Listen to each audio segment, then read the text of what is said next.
Pregnant in Haiti, and the chances for you and your child are the worst in the Western Hemisphere. What's happening there and in the neighbouring Dominican Republic? Unreported World tomorrow at 7:30. But back to tonight and the Channel 4 News.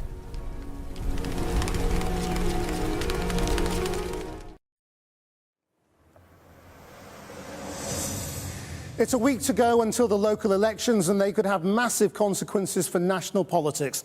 Tonight, from Gloucester, a special Channel 4 News debate. Good evening from Blackfriars Priory, in the heart of this historic city, with a politically balanced audience of voters and politicians from the main parties.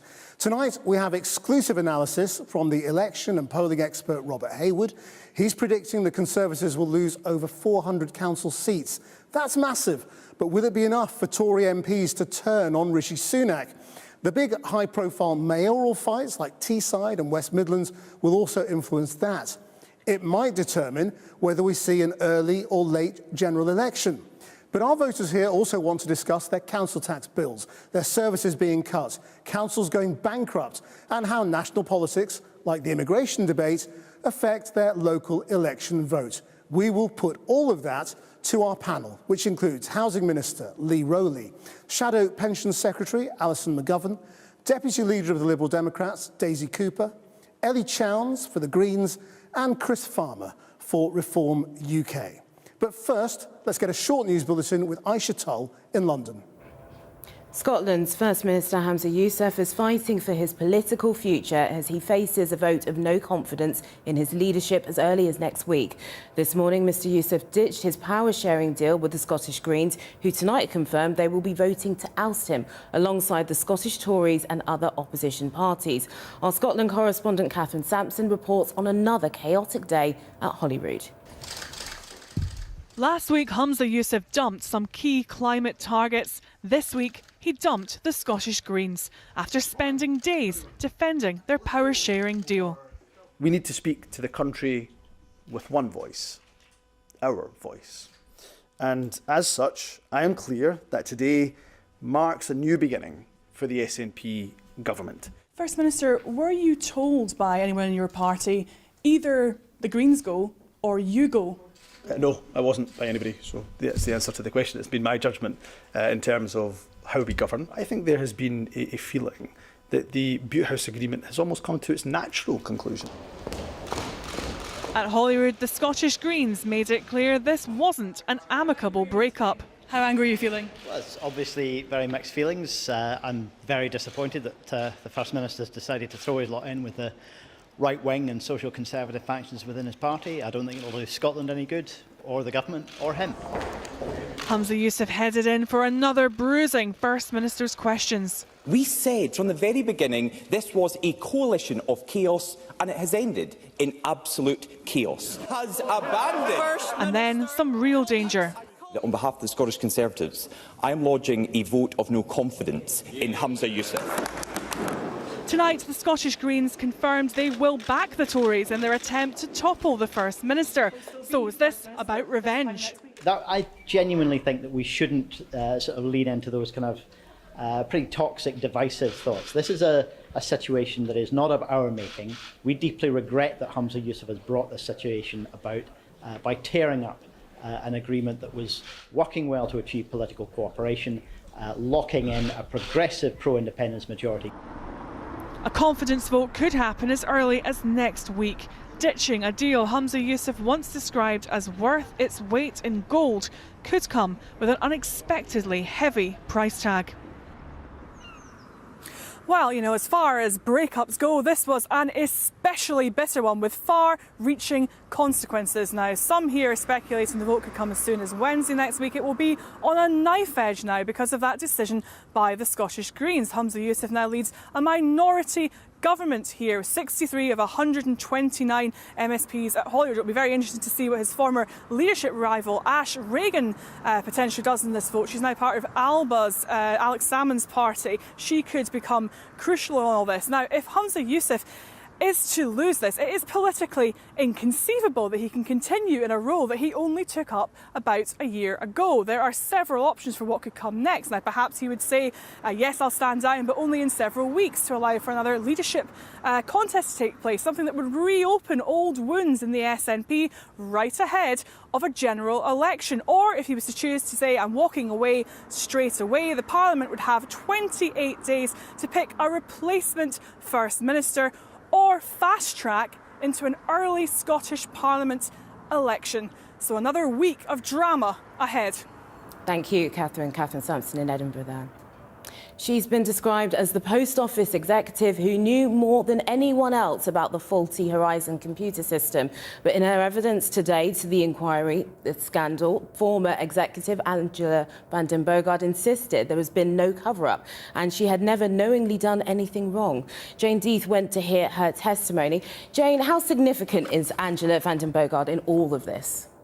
Well, very significant for wrongfully convicted and sacked sub-postmasters. Angela van den Boogaard was involved in many of their cases and complaints. This is her, a senior executive as portrayed in ITV's Mr Bates versus the Post Office. Her questioning today boiled down to this. How far back did she know that sub-postmasters' Horizon branch accounts could be changed remotely without them knowing? Lead counsel for the inquiry confronted her with an internal email she was copied into in 2010, first revealed by this programme, which warned Fujitsu, which developed Horizon, could make account entries remotely. Angela van den Boogaard said she couldn't remember seeing that email, but she would go on to receive 2 more emails, both talking about remote access. And after the second one, she had a meeting with a sub-post mistress, Rachpal Athwal, who was being wrongfully accused of stealing. Her husband, Val, asked Angela van den Boogaard directly if branch figures could be manipulated behind the scenes. And she said no. What I've said there is correct. Nobody in Post Office can get into the system. And then Val went on to say about business development and the Chesterfield team, and still nobody in Post Office can get into the system. Did you think that was the honest thing to do, to only talk about Post Office, when you knew very well about Fujitsu's facility remotely to access branch accounts? So I think it was important in terms of the distinction. Nobody in Post Office can, and that's what I was saying. The phrase she kept using today was that the warnings over Horizon didn't register with her. She denied giving false evidence in the High Court in 2019 when she'd said she'd only learned remote access was possible a year or so before.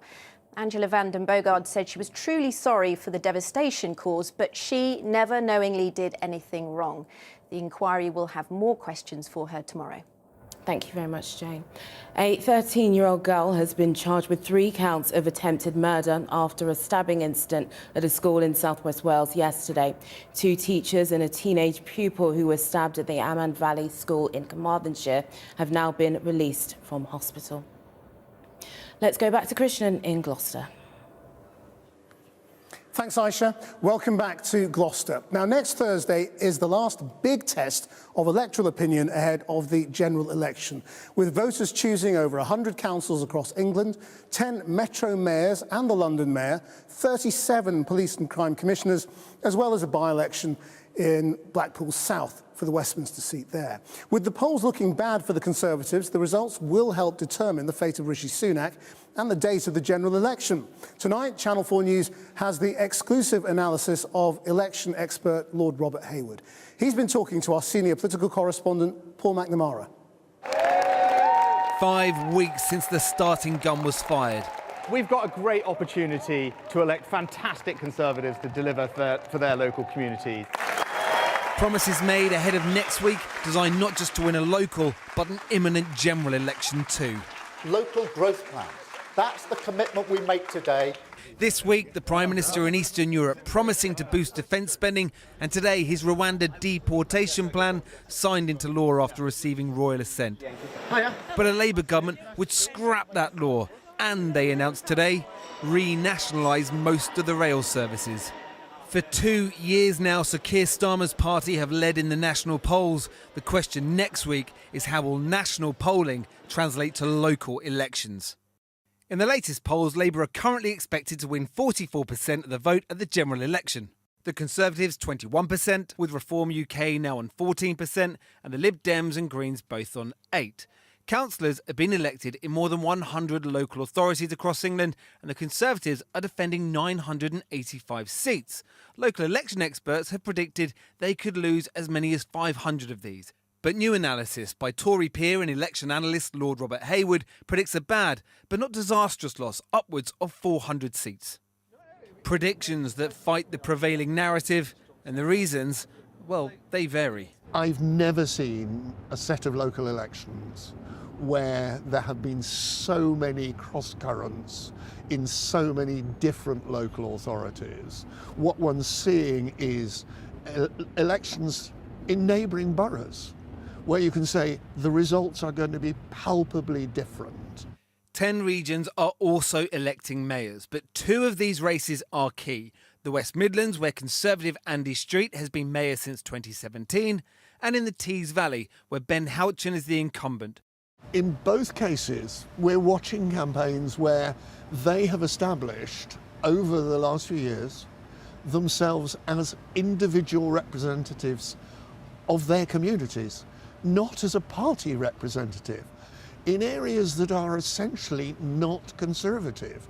In the West Midlands, the Labour Party are facing a difficulty as well, which is that there's clear indications that the Muslim community over Gaza and other issues is disaffected with the Labour Party. So we could see their natural supporters not come out and vote. And that, he says, could be an issue that deprives Labour of more gains in other parts of the country too. And while the prediction is a Tory loss of around 400, where they go is split. Expected Labour gains to be between 200 and 250. The Lib Dems somewhere around 100, and the Greens and independents and community groups around 30 plus. Reform can't influence the election in many places because there just aren't Reform candidates.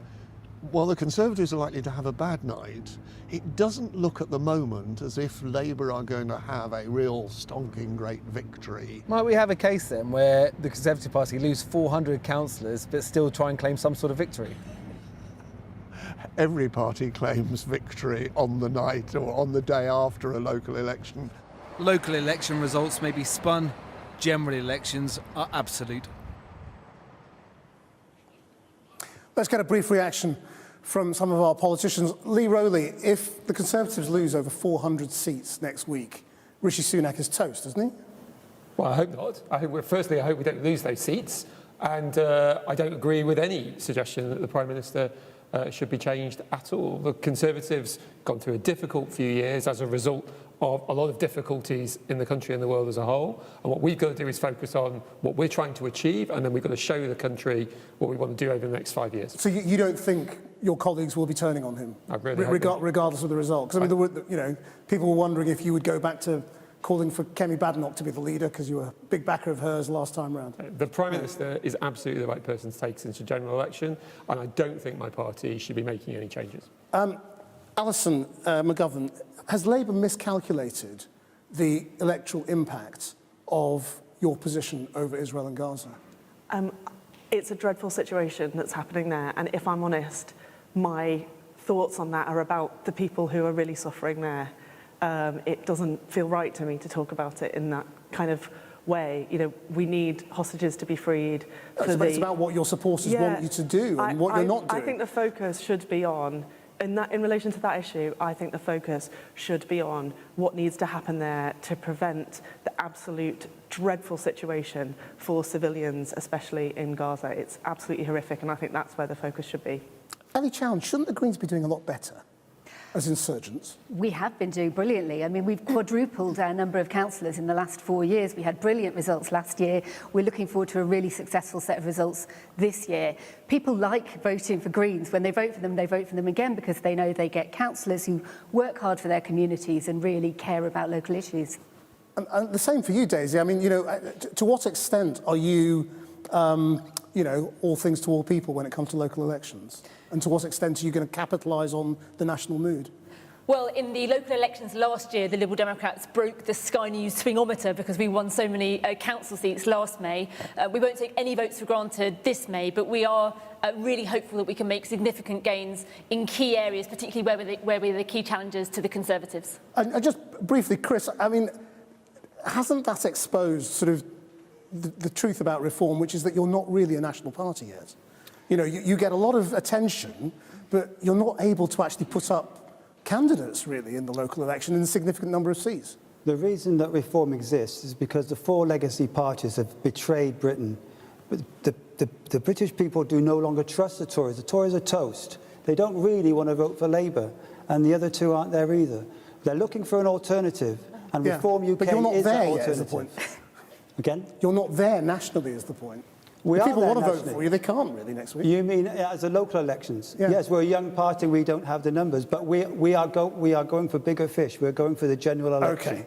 Let me just briefly ask the people in this room, the audience, when it comes to next week, I mean, turnout at local elections is always bad compared to a general election. Are you going to be voting on national issues or local issues? If you're predominantly voting on national issues next week, could you just raise your hand?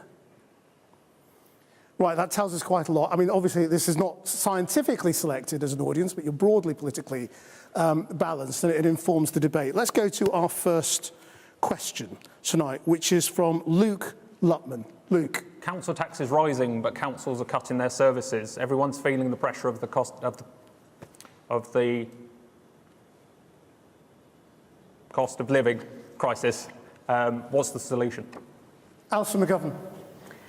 Well, we need measures in place to help people with the cost of living. And I want to see breakfast club in every primary school. I want to see Labour's energy plans to get people's energy bills down. For that, and a raft of things that will help people with cost of living. For that, firstly, we need stability, because a lot of the problems that we've had with inflation and so on have been the turbulence and us all living in this like Tory psychodrama of changing you can't prime promise ministers. services are going to get dramatically better, are you? Because you're not promising councils a lot more money. I think we can do better, because when it comes to council funding, if you go back to what George Osborne did, the first thing he did was took away the early warning system by getting rid of the Audit Commission. Then councils are funded now on a year-by-year basis. That's wrong, because it means they can't plan, and it's an ineffective use of money. So I think we can change those things. And across lots of areas of policy, for example, in my own area, in employment, I want to devolve employment support so that councils can do a lot more to change the opportunities for good jobs that people have in their area. I know the situations that council face up and down this country. It's really bad. Lee, but I don't believe we can't do better. I mean, you saw the sort of the mood of the room in terms of sort of national local politics, but that question is about the fact that people are suffering in terms of service cuts and they're being asked to pay more in council tax. And a lot of their councils are threatening that they're going to go bankrupt. So I absolutely agree with you that there's been a significant challenge over the last few years. There's no point pretending that isn't the case. It's absolutely the case. A lot of that comes from beyond our shores.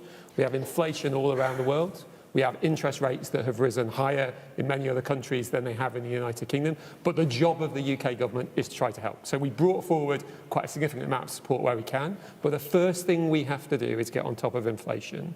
And in doing that, we can help everybody. But specifically on local government, there's £65 billion going into local government. Now, I, as a Tory, as a Conservative, don't measure the inputs, I measure the outputs. And there's a huge amount of activity going on all across local government. Is it tough? Yes. Is it challenging? Yes, it is. But the job of politics is to try and marry lots and lots and lots of very, very important things with very fine the mini budget. You raised exactly what you we're raised trying the to issue do. of inflation.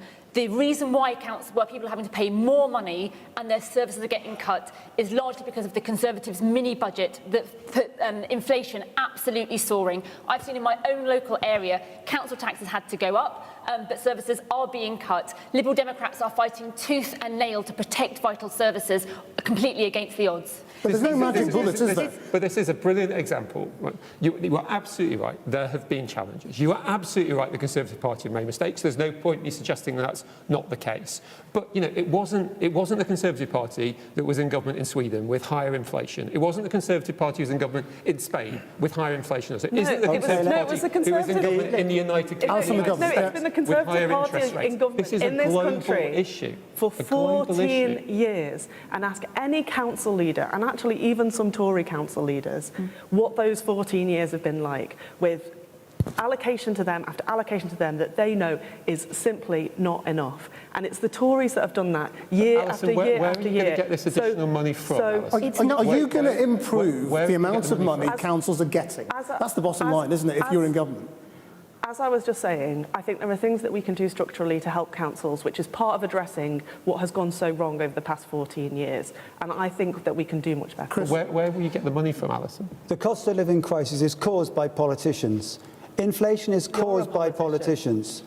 I'm not a politician. Only these four are politicians. I am a member of the public. The reason I've got into politics, ladies and gentlemen, is because I'm sick to death of the four political parties You are a politician. who have betrayed. You're sat on this stage. You are MPs. I am a member of the public representing the members of the public who are sick to death of the legacy parties. The inflation has been created by government policy, three in particular. Just address the question. What would you do about council services and current budgets to improve them? By getting rid of the wasted tax money that these people are spending on things like net zero. Net zero is the single most catastrophic economic idea ever devised. Okay, Ellie? So, I've been promoted here. I'm not an MP, but I am a local councillor. And so I have seen the cost of living crisis and the cuts to council services, face up. The council that I serve on had to make £20 million of cuts this last year, a Conservative council. And the reason for that, it isn't just inflation and the trust budget, although that's definitely a factor. It goes back 14 years. We have seen year after year after year of cuts of central government funding to local government, and local government is really struggling. The care needs... But just address Chris's attack, really, which is that net zero is the cause of a lot of the problems in terms of the obligations on councils. Is there any truth to that allegation? It's complete rubbish. Actually, more than 2/3 of what a council spends money on, my councils like my one, is social care. It's kids and adults with social care needs, and it's what we should be doing. And we're going to come to that in a minute. Who else wants to talk about services? Yes, just gentleman on the front row. I'm 75. In my lifetime, the Tories have been in power for at least 50 of those years. Every time they came into power, they attacked the public sector, the councils. They wanted to restrict wages all the time so that people didn't want to work in the services anymore. We've now got a health service that can't get nurses because nobody wants to pay. Or nobody can afford to pay. So you're voting on national issues, is what you're saying? I'm voting. Can I just make the other point? Very quickly, because I want to get some other people in. 50 years ago, as a young person growing up, I could afford to rent a house. I even could afford to buy a house. We're going to talk about housing in 1 minute, I promise. All the other services were available. They're not. Who else wants to talk about council services? Yes, in terms gentlemen of there. services like education or health, here in Gloucester we're very close to Wales, where Labour are running services. I'd like the panel to compare and contrast how those services are run compared with those in England. I think that would be a good benchmark. Well, what's your understanding? I'm not going to put that to everyone on the panel. We'll be here all night. The record on health and on education in England is quite simply better than that in Wales, which is run by a Labour government. So why should we believe the Labour Party when they say they can run those services better? OK. Who else wants to come in on this section when we're talking about council tax rises and what you get in return in terms of your services? Yes, the lady on the end there.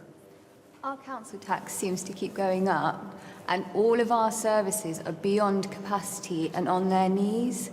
The maths isn't adding up. So where does that leave you as a voter? What, you can't see any solutions?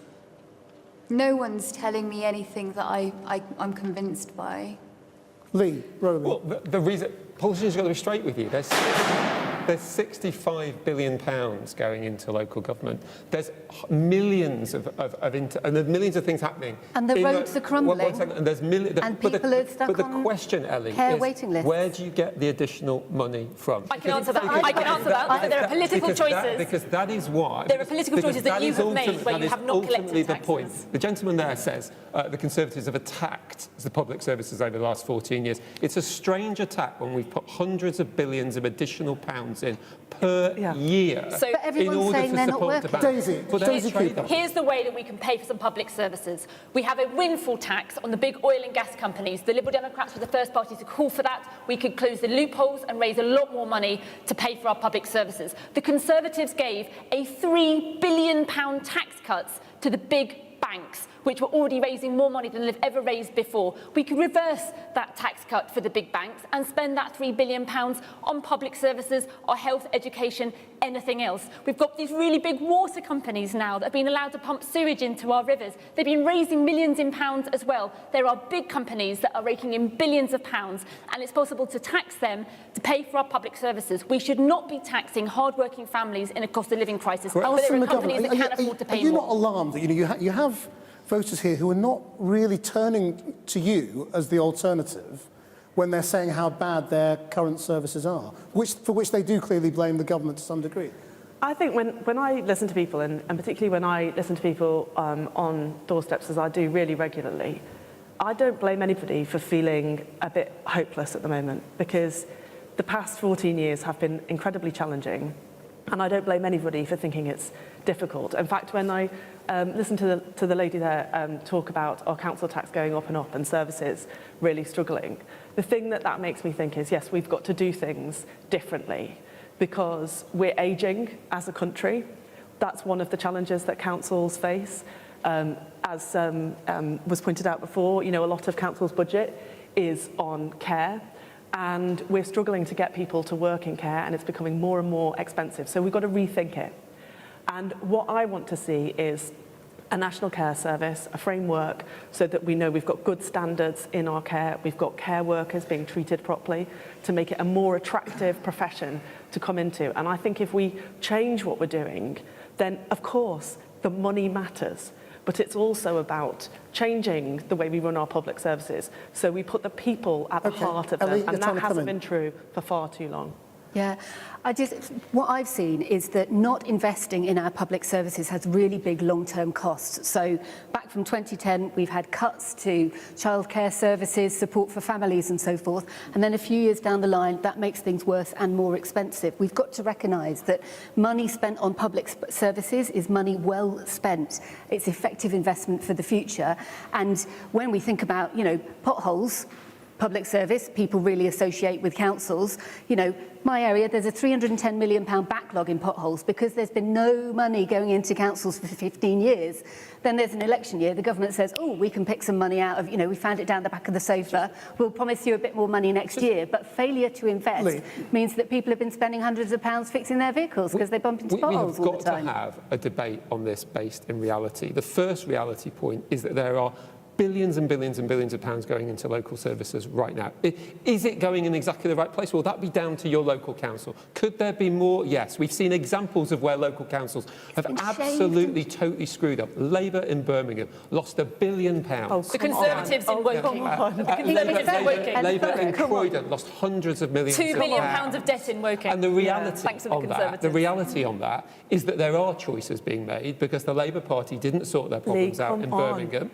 And that's why they're going to have to cut council. They're going to have to raise council tax and cut services. Come on, so it's all part of a national plan to try and give more money to people through for cost of living. It's all part of a national plan to try and give more money to councils. But is there a challenge in that? Of course, there's a challenge. And when all these guys say, "Oh, more money, more money, more money," the question isn't about whether more money will be nice. It's about where more money comes from. Well,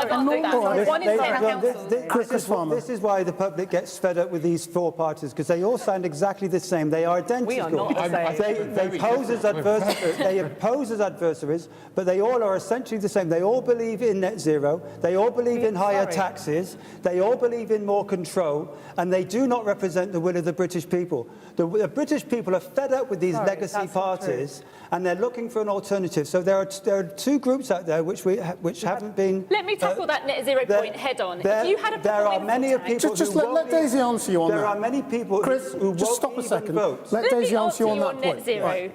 If we had had a proper windfall tax and we closed the loopholes, we could double the Warm Homes discount and help people with their energy bills, and we could launch a 10-year programme, an emergency programme to insulate their homes. That is a classic example of where you can reduce bills, where you can save people money, and you can benefit the climate. Net zero is an attack on energy when net zero raises the cost of energy. And because everything requires energy to be built, net zero makes everything more expensive. We need to get rid of net zero. Let's try and get a bit more specific with our answers through the course of this debate, because I don't want just sort of the taglines to be repeated, over and over again. Well, let's move on to another area which is of a lot of concern, particularly in local politics, because it's their responsibility. Nikki Faith. Gloucestershire is the 14th lowest funded local authority for special educational needs in the country. Although my son's lucky for having an outstanding education and a specialist provision, there aren't enough places. The Director of Children's Services is committed to changing this, but she isn't a magician. Come July, we face the real possibility of my son going to a residential setting of up to 2 hours away because there's nothing in county for him. How would you bridge the gap so all children in Gloucestershire, like my son, can access the provision they need locally and get the education and life opportunities afforded to their peers without special educational needs? Daisy Cooper. It's a fantastic question. So about a third of the casework that I do as a constituency MP is working with mums and dads who are struggling and fighting the SEND system. And I have seen people pushed to breaking point and crying over and over again. So my heart really, really goes out to you and your family. So I have the same problem where I am in Hertfordshire. We're one of the poorest funded areas in the country as well. And there's about 43 local councils, I think yours is one of those, that is really, really suffering. There's a few things we need to do. The first is that I think, Liberal Democrats believe, we need to take the high needs funding out from local councils. That should be funded by a separate national body, because that's the bit that costs a lot. In terms of incentivising schools to help children as soon as possible, we need to reduce the amount of money that schools have to pay to support children with special educational needs. And we have got to fix the funding formula. So for our councils, yours and mine, and several others that are in the bottom 40, according to the government's new funding formula, it will take 15 years for our funding to catch up with other councils around the country. That is an entire lost generation of young people, and I won't stand for it. Alison.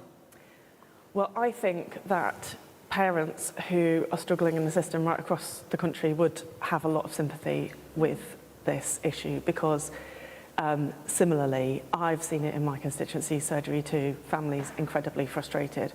And I want to just pick up on this point of how we can do things differently, because whilst the resources are constrained, I think that we can get teachers to be able to use their skills much better in schools to identify needs earlier on, because the evidence that I've seen from some of the work that we've done in the Wirral, where I'm from, is that identifying those needs earlier means more effective help, and also it helps keep the costs lower. But there's absolutely no doubt about it. We do need to investigate the system, work out how to get the money to the right places. Because did you just say, forgive me, that your son might have to go to a residential place out of the county? And I think, those sorts of situations are absolutely dreadful, and it's got to be fixed. Does anyone else want to come in on special educational needs? Is Judy here? Yeah, Judy. Yeah, my question was more general about the education system. The education system's not fit for purpose. It's become an exam factory, which causes anxiety to our children. It exacerbates inequality, and it fails our children. In Gloucester schools, there's high levels of absenteeism, SEN children not getting the help they need, as the lady That's said. your experience, is it? Yeah, and children are going to school hungry. So I just wanted to ask the panel what they would do to change that. Thank you very much indeed for that point. Lee, I think you have to answer some of this. On the first point, I'm so sorry to hear that, and I hope that you get the support that you need. I see that also as an MP. There are challenges, and we try and work through, like Daisy and Alison does, where there are specific challenges, and we tend to get results in many instances, but I hope you manage to do so with the support you need. But you are right, there are challenges in that system at the moment. We've put some additional money into it this year. Hopefully that will make a difference there. But alongside that, there needs to be a plan for reforming and changing. You always need to change things. You always need to look again at what you can do. There are certain things around EHCPs, the care plans, which need to be put in place. There's some reforms that are needed around transport. There are clearly some areas where, particularly where people need lots and lots of support, where the fees that are being charged are too high. So there's a lot of work going on by my colleagues in the Department for Education to try to resolve that. And that's where, when you get away from these kind of, argy-bargy discussions, when you actually get into detail, it's about the plans. And what we're trying to do is say, going through a really difficult and challenging time, but we're trying to work through how to solve the problems, and what we don't want to go back to is square one. And then finally, to the lady about education in general, I'm so sorry, but politicians are asked to speak straight. I'll speak straight with you. Our children have going through a demonstrably better education system with demonstrably better outcomes compared to international comparisons than they were 14 years ago and when I was a child 30 years ago. Yeah, it's absolutely the case. We can have debates about this, but we have to base it on the reality. We'll have to debate national education policy another time. I mean, just last word on this. I mean, what do you think they should do to make your experience better? We're hearing a lot about plans, but when a plan's going to result in actions, the formula that's used, a comparable county, if we had the same funding as other counties, we wouldn't be in this situation. We wouldn't have the deficit. Why is it taking so long to resolve? So you feel it boils down to just more money? Central government funding, how it's allocated. The funding formula. Okay, I'm going to move on to by far, the topic that you sent in more than any other was housing. So a question from Alison Rush. Hi. Yeah, I work for the housing and homelessness charity Shelter, and we're really struggling to meet the demand for our services across the southwest at the moment. In this region alone, we have 12,500 homeless people, and nearly half of them are children. We have rents that are sky high. We have over 130,000 people on the waiting list for a social home. So my question to the panel is, are you going to deliver the social housing that is so desperately needed to end the housing emergency? And are you going to make this a priority ahead of the local elections and the general election? Lee Rowley. Well, we need to build more homes. We need to build them in the right place. We've built nearly 2.5 million homes since 2010, but there is definitely more to do on that. That includes about 700,000 social and affordable homes as well, but there is definitely more to do in that regard. But housing is a function of population. And when we come on in a minute to a discussion about immigration, which I believe we're going to do, we're going to have to, as a country, decide what level of population we want, because from that flows how many houses we need to build. If we haven't been very good at setting the level of migration, have you? We've built 2.5 million houses, which has gone some way, but there's clearly a big challenge here which needs to be resolved. And the only major party on this panel, which is going to be straight with you about immigration, which is we need to cut it, is for the reasons like you have talked about. And you're shaking your head, but if you want actually to resolve homelessness issues, you have to have a broader conversation. Are you basically blaming homelessness on migration? No, absolutely not. That's effectively what you're saying. It absolutely isn't the case. What I'm saying is, if you want a proper discussion in politics, you have to make sure that policies are linked and how you understand how all of those policies work and interact with each other. And how, if somebody had said in 2010 the Conservatives are going to build 2.5 million houses, which we have done, I think most people would say, actually, that would have gone a long way towards resolving some of the problems which you rightly highlight. We're going to have a longer conversation about migration.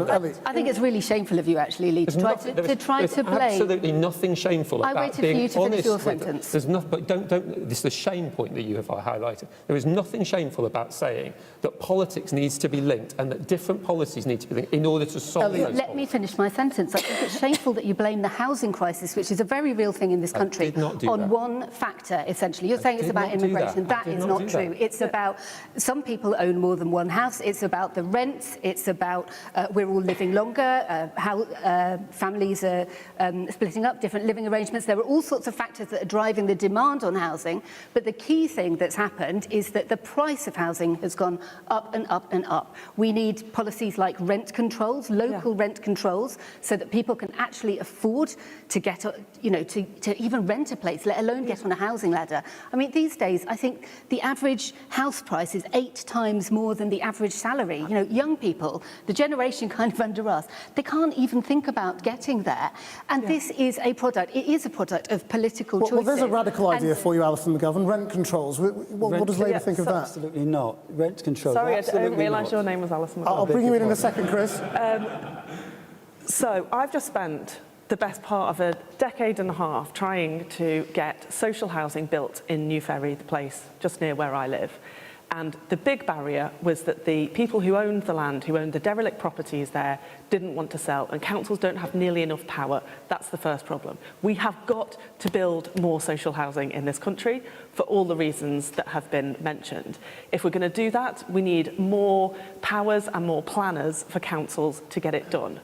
I find this conversation about migration, which I'm sure we're going to come to, bizarre, because if migration is the problem, whose hand has been on the tiller as we've had this massive spike of people coming to work here? Actually, many of those people who are coming to work here are coming to work in our NHS, in our health and social care system.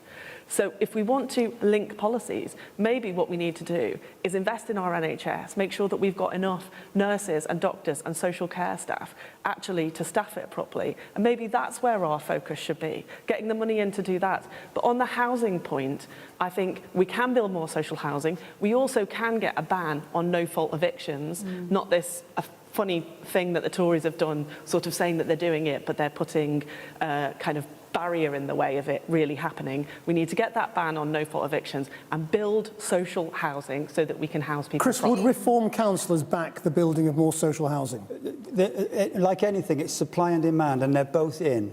Because we need more houses being built, even though you have built enough built houses, you haven't built enough. Yeah, but the question was about social housing, so just stress that. Yeah. So social housing is a function of all housing. It's not separate. So we will build more houses, and that included in that will be social housing. Very different. But the other side is, you're right about the other side. You can't ignore immigration. We have 745,000 people join us in a single year. That's the size of Bristol. Now, that's bound to have an effect on housing, on the rental housing and on people buying a house. When I grew up, I was able to buy a house. It's now becoming more of a dream than an aspiration for many people. Can I just say, on social housing, I think the question directly was, will any party up here build the social housing that we need? My answer to you is Liberal Democrats definitely will. We have a target of building 150,000 social homes. And actually, if you look at the cost of it, only over a decade or so, you'll actually save that money because it will reduce the amount of money councils have to spend paying private landlords. Can I hear your views in the audience rather than questions? Yes, gentleman at the back. Yeah. There's a lot of argument over what's causing the problem in the lack of housing, but there's not a lot of argument of what can be the solutions. Now, I'm a young person who's growing up, and I don't want you to build more houses, because where I live, the fields which I used to play in, where there were forests that have been cut down to build your houses, why can't we bring them all into public ownership? All housing. Can I pick up on this? So one of the issues with our planning system at the moment is it rewards developer greed over community need, and that's the problem. So we do need to build more social homes. We need to build 150,000 social homes a year, but those social homes will then free up in other ways. At the moment, we've got councils paying absolutely through the nose for vulnerable people who are homeless and victims of domestic violence who are then being put up in temporary housing. I just want to hear a little bit more we can't keep paying for that. We need from to the give them audience. homes. Yes, the lady on the front here, yes. So, I mean, I'm a young person here as well, and with housing, I've had an issue because I became homeless and I didn't know where to go.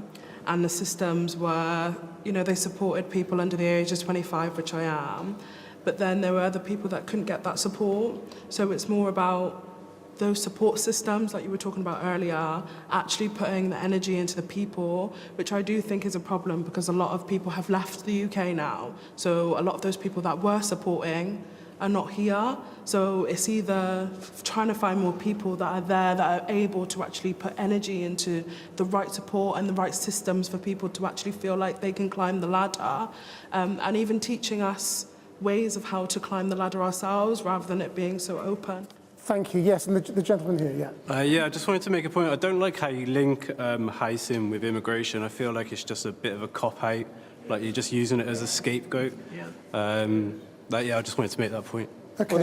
Well, the reason I do it is because, to the previous gentleman's point about why build all the housing, we're not building the housing isn't being built for anything's sake. It's being built because we need to build it to ensure that people have a house to live in. And the reason that that's the case is because population is rising significantly. Now, as it happens, I'm in favour of immigration, not at the levels that it has been, not with the illegal immigration that we've got. We'll talk about that in a minute, I think.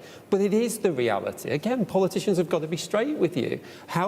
We've built lots and lots of houses, So they're the but wrong houses sorts of are a houses. function of population. We don't need six-bedroom executive homes. We need social housing. If the Tory government wants social housing, and we do want to build on derelict land, because we do want to keep our green fields, so we want to build on derelict land, why did Homes England hand money back to the Treasury? Alison, that's such a ridiculous statement to make, because you know that's not true. Homes England has got a budget of £11 billion. £11 billion for the affordable homes programme. To build houses, to build social housing, to build affordable housing. They underspent the very funds that are supposed to be there to use brownfield, to use derelict land. And they are the agency that's supposed to help councils build social housing. Is that factually true that money was handed back or was underspent? This is the affordable housing programme. It had £11.5 billion at the beginning. It still has £11.5 billion. It will be spent over a number of years, which it's been done. And it's building tens of thousands of homes, including social and affordable homes. Okay, we're going to pause it there. We are going to actually talk in more detail on immigration, but we're going to take a quick break now, and we're going to talk about how immigration has affected local services and what people think about the whole debate around the Rwanda scheme and whether that's an electoral issue. We'll see you in a minute.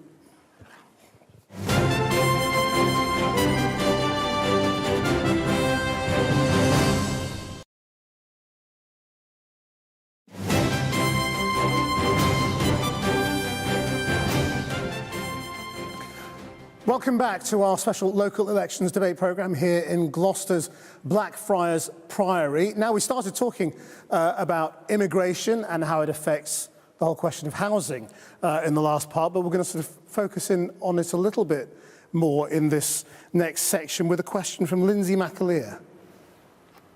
Hi. There is a shortage of rental properties for our young people. What are you going to do about the huge number of immigrants being moved into rental houses? Okay, thank you. Now, we had a couple of questions on this. I also want to hear from Jitendra Patel, who also had a question on this whole question of immigration. Jitendra. Yeah, so I mean, we talked about councils already. You know, they're under pressure for services being cut, costs going up, and everyone's sort of suffering from the hardship from it all. I think people are concerned about the amount of money being wasted, sending vulnerable people to Rwanda. I want to know what the panel think about that. You think people are more worried about services than Rwanda? Is that your point? Well, I think so. You know, money being spent on Rwanda when it could be used for local, services. Right. Okay. Daisy Cooper. I mean, we started this argument earlier on, but I mean, to what extent? If people are kind of looking at sort of national issues, should they be voting on the national question of immigration in a local election? People can vote on whatever issue they like. Of course. That's the point of our democracy. What I would say on immigration, however, is at the moment we've got the worst of both worlds in terms of our immigration system. We've got our NHS, we've got the social care systems, we've got hospitality, and they are crying out for staff from anywhere, from this country, from abroad, and they cannot get the people they need. It's the same right across many sectors. So we haven't got an immigration system that works for our economy. At the same time, our asylum system is in a complete mess as well. Now, for some unknown reason, the government simply stopped processing claims a few years ago, and those claims have gone absolutely through the roof, and we've ended up with this enormous backlog. And I completely understand the frustration of local residents who say, actually, why is it that our housing or local hotels are full of asylum seekers? Well, it's because the government completely lost control of the asylum system. So what we need is an immigration system that works for our economy, so we're able to bring in people who we need for particular sectors so we can get growth in the country. And we need an asylum system that is compassionate and fair and firm, and so we can work and fast so that we can process claims as soon as possible. So legitimate claims, people can get on with their lives, and those who don't have a legitimate claim can be deported. Chris Farmer, it's important for people to get the sort of the facts as well, isn't it? So on the housing question, for example, it's important that they know that there is no priority for people who've recently been granted a right to remain. Immigration only works when it's legal and limited. At the moment, we've got unlimited and illegal immigration going on. We've got mass quantities of people coming in, both legally, but we've also got the problem in the channel of illegal immigration. Now, when we've got illegal immigration and mass immigration, immigration doesn't work for us. It's got to work for us, and by that, it has to be legal and it has to be limited. We've got the opposite of that, and that's why it's a problem. It is within international law perfectly legal to come into a country and claim asylum, however you come. So it's not simply illegal immigration. But I mean, we've got people coming in across they're coming in from France. They shouldn't be getting as far as England. Okay. They should be going back to France. Alison McGovern, what would you say to the question? I just wanted to ask the lady who asked the question, forgive me, you were saying that there are rental properties, that there's a shortage of rental properties and people are being moved into them. Is there a particular geographical area that you're thinking about there? No, as a whole. As a whole. There's asylum seekers that are being dealt with companies like Serco, and then there's the obviously immigrants that are in the hotels that have been moved into rental accommodations. There's several sort of categories of people that are being put into and actually are having priority of the rental properties above our own British Well, they citizens. don't have priority, that's just not true. Okay. But the point is that the system is chaotic at the moment, and it's really not working for anybody, not the people who are stuck in it, not the people who are in a town or a city anywhere in Britain thinking, why is that hotel not being used for things that it could be used for? So we've got to sort out the backlog and get people more quickly judged so that we've got a secure system. That's important for us all, and also for those people who need to rebuild their lives, that can happen in a proper way. And then the thing about rental properties in an area is, like, the rental system is really broken as well at the moment. So I imagine lots of young people in this country, and I've spoken to people recently who have been through flat after flat after flat because they keep being evicted. So we've got to sort out the rental system as a whole and get that working, as well as the immigration system. Very quickly from the audience, yes, the lady in green. I'd just like to say, isn't it the case that the excess of 500 million that's been spent on the Rwanda scheme would have actually gone a great way to clear the backlog? Okay, thank you very much. And the gentleman on the front. Just a quick observation. I noticed that when some of the you guys are speaking, that there are a number of individuals acknowledging what the other person is saying, which is suggesting that you are agreeing on certain issues. So if you are agreeing on certain issues, why don't you come together on those issues that you are agreeing on, yeah? And for the benefit of people who are going to, in the long run, benefit from whatever you do, why don't you come together on those issues and work on them? Lee Rowley. I agree with you, and where we can do cross-party working, we should do. But the challenge on this issue, as an example, is the discussion so far has been about the backlog. I want to get on top of the backlog as well. It's coming down, but we've got a lot more to do. But you'll never get on top of the backlog if you keep getting 40,000 people on your beaches every year who enter the backlog in the first place. And the way that you have to deal with that is by injecting a deterrence in the system so that people don't come on the beaches in the first place. So when do you think this deterrence is going to start working? Well, Ellie, let's try it out, and then we'll come back in a few months' time and see. Because the Greens have an ideological problem with actually protecting our borders. The Conservatives are trying to resolve an issue. We should not be having 40,000 people turn up on our beaches. Okay, just very quickly, because we don't have a lot of time. But when they're Ukrainians... When do you think this deterrence is going to start happening? Is it going to, are the boats going to stop this summer? I wish it had started already, but it took 4 months to get through Parliament. And you're in charge of the parliamentary timetable. Alison, if you... Will you let somebody else speak? Alison, if you... We don't have a lot of time. Ellie, last word. Lee, please give Ellie a word. It's absolutely clear that this is an incredibly expensive way of being very cruel. It will not work as a deterrent. It will not work to address the issues in the asylum system, the backlog. It could have been much better spent on doing that. But also, the reason we have people coming in boats, nobody wants that to happen, is because there aren't safe and legal routes for people fleeing violence to come to this country. We must recognise that... We have a humanitarian obligation to people fleeing violence. We don't do anywhere close to our fair share They're not fleeing globally. violence, they're And fleeing also, from if I can France. just I'm afraid- They're fleeing from France. we need to stop saying that I'm afraid immigration is time a is bad up. thing. People make an amazing contribution to this country. Thank you very much indeed. Thank you, all of you, very much indeed. That's all we have time for this evening. We're back at 7 tomorrow. Thank you to the audience. Thank you to our panel. See you tomorrow. Bye-bye.